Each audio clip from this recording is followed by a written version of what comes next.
Hello students, welcome to easy math for NDA. I am Ujjwal Kaushik, your friend. जो students NDA की preparation कर रहे हैं उनके लिए हमारा चैनल बहुत यूजफुल है, क्योंकि हम क्वेश्चन और कॉन्सेप्ट साथ में समझते हैं। चलिए, आज का जो क्वेश्चन है बहुत इजी क्वेश्चन है। डायरेक्ट प्रॉपर्टी बेस्ड क्वेश्चन पूछ लिया गया था। Consider the following in respect of a non singular matrix. Non singular matrix कौन से होते हैं अभी समझेंगे।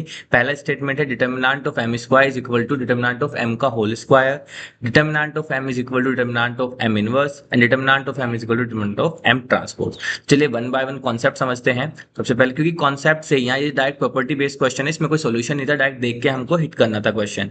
तो कॉन्सेप्ट है, सबसे पहले नॉन सिंगुलर मैट्रिक्स क्या होती है।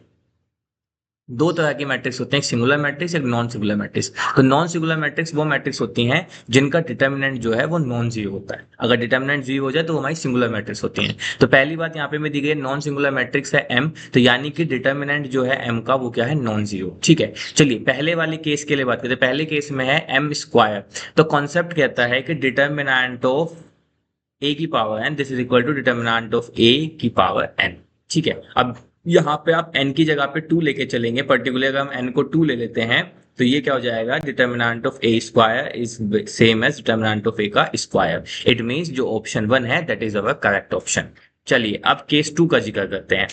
केस 2 का कॉन्सेप्ट क्या कहता है, डिटर्मिनेंट। ओके, तो ये कहता है कि डिटर्मिनेंट ऑफ ए इनवर्स जो होता है, this is equal to determinant of A का inverse. This property is equal to us, but here we can see, or if we want to change it, we can write determinant of A inverse, this is equal to A inverse का determinant। ठीक है, तो यहाँ पे जो हमें given है, यहाँ पे हमें गिवन है determinant of M inverse, but this is equal to determinant of M. ये डिटर्मिनेंट ऑफ एम के इक्वल नहीं होता, डिटर्मिनेंट ऑफ एम इनवर्स के इक्वल होगा, है ना। जैसे अगर हम यहाँ पे एम ले लें तो ये बेसिकली क्या बनेगा, M inverse this is equal to M inverse का डिटर्मिनेंट। तो एम इनवर्स का डिटर्मिनेंट डिटर्मिनेंट ऑफ एम के इक्वल नहीं होता, उसके इनवर्स के इक्वल होता है। इसमें हमारा सेकंड स्टेटमेंट जो है वो रॉन्ग हो गया। चलिए अब थर्ड कॉन्सेप्ट समझ लेते हैं इसी तरह से।